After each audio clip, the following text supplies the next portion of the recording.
പ്രിയമുള്ള സുഹൃത്തുക്കളെ, നിങ്ങളിന്ന് നമ്മൾ തമ്മിൽ ഈ സംഭാഷണം നടത്തുന്ന, ആശയവിനിമയം നടത്തുന്ന, ചർച്ച നടത്തുന്നതിന് മുമ്പ് നിങ്ങൾ എന്ത് കഴിച്ചു എന്നൊന്ന് ആലോചിച്ച്, നിങ്ങൾ കഴിച്ച ഭക്ഷണത്തെക്കുറിച്ചൊന്ന് ചിന്തിച്ചേ. ആ ഭക്ഷണം അമ്മയോ മറ്റാരെങ്കിലുമോ പാകം ചെയ്താണ് നമുക്ക് തന്നത്, ഇല്ലേ? നമ്മൾ പാകം ചെയ്താണ് കഴിച്ചത്. നമ്മൾ മാത്രമല്ല, ഇതുപോലെ എല്ലാ സസ്യങ്ങളും എല്ലാ ചെടികളും എല്ലാ മരങ്ങളും ഭക്ഷണം പാകം ചെയ്യുന്നുണ്ട് അവരുടേത്. നിങ്ങളവരുടെ കിച്ചൺ കണ്ടിട്ടുണ്ടോ? കിച്ചൺ, അടുക്കള എന്ന് പറയുന്നത്. നമുക്കറിയാം, പച്ച നിറത്തിലുള്ള ഇലകളുള്ള സസ്യങ്ങൾ, ചെടികൾ, മരങ്ങൾ, ആ പച്ച നിറത്തിൽ കാണുന്ന ആ ഇലകളാണ് അവരുടെ ഭക്ഷണം പാകം ചെയ്യുന്ന കിച്ചൺ അല്ലെങ്കിൽ അടുക്കള. നമ്മളൊന്ന് ആലോചിച്ച് നോക്കി. നമ്മൾ പലപ്പോഴും ചുമ്മാ നിൽക്കുന്ന സമയത്ത് ചില ചെടിയുടെ ചില ഇലയൊക്കെ അങ്ങ് പറിക്കും. നമുക്ക് ചിലരുടെ സ്വഭാവം ഉണ്ടല്ലോ, ചില ചെടികളൊക്കെ കണ്ടു കഴിഞ്ഞാൽ നല്ല റോസ് ചെടിയായിരിക്കും, നല്ല വിടർന്ന് നിൽക്കുകയാണ്, നല്ല സുഗന്ധം പരത്തി റോസ് ചെടി. അവിടെ ചെന്ന് കഴിഞ്ഞാൽ ആരും കാണാതെ പൂ അങ്ങോട്ട് പോരും. യഥാർത്ഥത്തിൽ പൂവിൽ നിന്ന് എന്താ കിട്ടേണ്ടത്? നമുക്ക് കിട്ടേണ്ടത് നമുക്ക് കണ്ട് നമുക്ക് ആനന്ദ അനുഭൂതി അനുഭവിക്കുക. ഇത് കണ്ട്, അങ്ങനെ പൂക്കൾ വിടർന്ന് നിൽക്കുന്നത് കണ്ട് അതിൻ്റെ സുഗന്ധം ആസ്വദിച്ച് ഒക്കെ വേണം നമ്മൾ കഴിയേണ്ടത്. അതിനെ ഇറുത്തുകൊണ്ട് പോരുക. പക്ഷേ എന്ന് പറഞ്ഞതുപോലെയാണ്, ചെടികൾ കണ്ടാൽ ചിലർ ആ ഇലയൊന്ന് പറിക്കും. സത്യത്തിൽ ആ ചെടി പറഞ്ഞുകൊണ്ടിരിക്കുക, എൻ്റെ കിച്ചണാണ് തകർക്കുന്നത്, എൻ്റെ അടുക്കളയാണ് തകർക്കുന്നത്, എനിക്ക് ഭക്ഷണം പാകം ചെയ്യണം എന്ന് നമ്മളോട് ആവശ്യപ്പെട്ടുകൊണ്ടിരിക്കുക. അപ്പോൾ നമ്മളൊന്ന് ആലോചിച്ചേ, അവിടെ എന്താ യഥാർത്ഥത്തിൽ സംഭവിക്കുന്നത്? നമ്മുടെ വേരുകൾ നമുക്ക് ചിന്തിച്ച് നോക്കിയാൽ, ആ വേരുകൾ കൊണ്ടാണ് ആ ചെടി, ആ മരം ഉറച്ചു നിൽക്കുന്നത്. ഉറച്ചു നിൽക്കുന്ന മരം അല്ലെങ്കിൽ ആ ചെടി ഉറച്ചു നിന്നുകൊണ്ട് തന്നെ ആ ഭൂമിയിൽ നിന്ന് ജലം വലിച്ചെടുക്കും, വളവും വലിച്ചെടുക്കും. അതിൻ്റെ ആഹാരമാണ്. അതിങ്ങനെ എൻ്റെ തണ്ടിലൂടെ വന്ന് ഇലയിൽ കൊണ്ട് കൊടുക്കുകയാണ്. ഇലയിൽ നിന്നാണ് ആ ഭക്ഷണം പാകം ചെയ്ത് അതിൻ്റെ നിലനിൽപ്പിന് ആവശ്യമായ ഫുഡ് കൊടുക്കുന്നതും.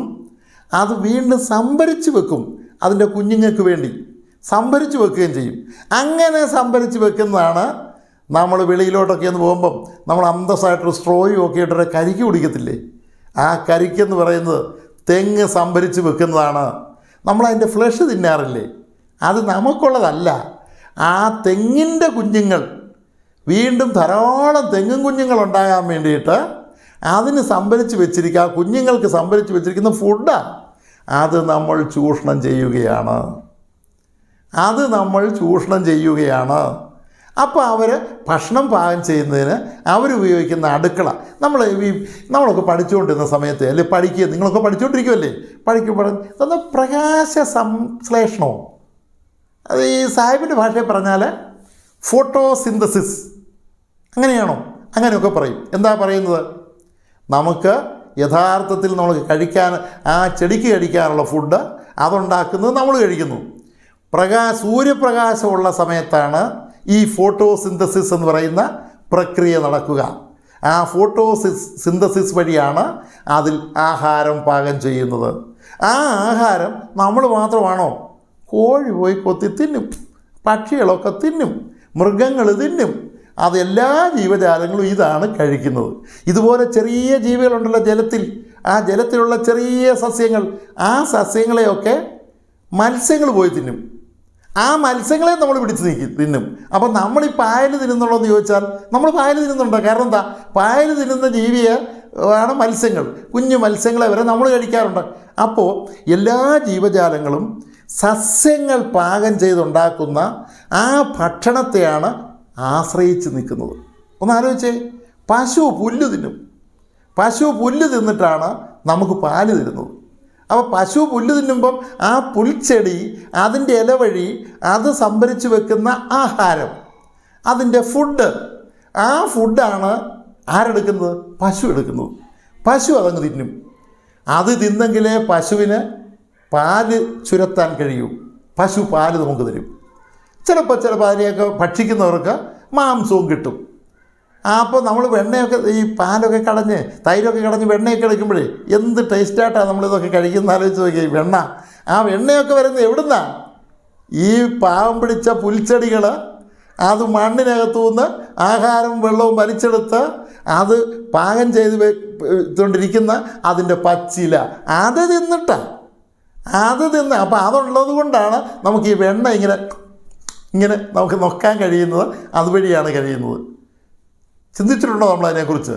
അപ്പോൾ എല്ലാ ജീവജാലങ്ങളും ആശ്രയിക്കുന്നത് പച്ചിലകളെയാണ്, ചെടികളെയാണ്, സസ്യങ്ങളെയാണ്, മരങ്ങളെയാണ്.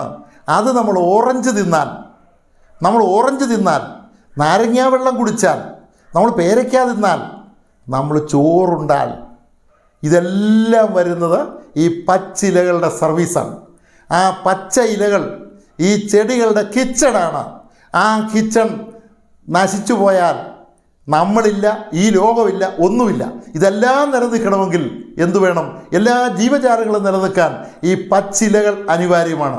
അതുകൊണ്ട് നമ്മുടെ മുമ്പിൽ കാണുന്ന ഒരു പച്ചിലയെപ്പോലും അതിനെ ഒന്ന് കണ്ടാലൊന്ന് തലോടി വിടാൻ പറ്റുമെങ്കിൽ തലോടി വിട്ട് ഓമനിച്ച് വിടുകയല്ലാതെ ഒരില പോലും നമ്മൾ അകാരണത്താൽ നമ്മൾ നശിപ്പിക്കരുത്.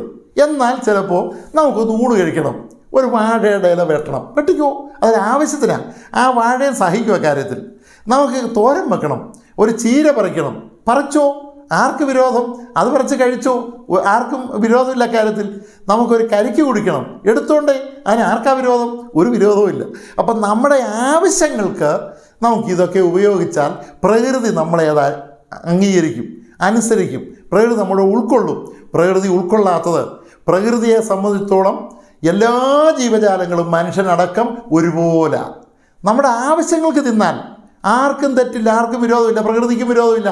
അതേസമയം നമ്മുടെ ആവശ്യങ്ങൾക്കല്ലാതെ മറ്റ് ജീവജാലങ്ങളെയും നമ്മുടെ ഈ പറഞ്ഞ സസ്യങ്ങളെയും ചെറിയ പുൽച്ചെടികളെ പോലും നമ്മൾ നശിപ്പിക്കാൻ പാടില്ല എന്ന ഒരു സന്ദേശമാണ് നമ്മൾ ഇന്ന് ചർച്ച ചെയ്യാൻ ഉദ്ദേശിക്കുന്നത്. ഞാൻ അഡ്വക്കേറ്റ് കെ എൻ മോഹൻദാസ്.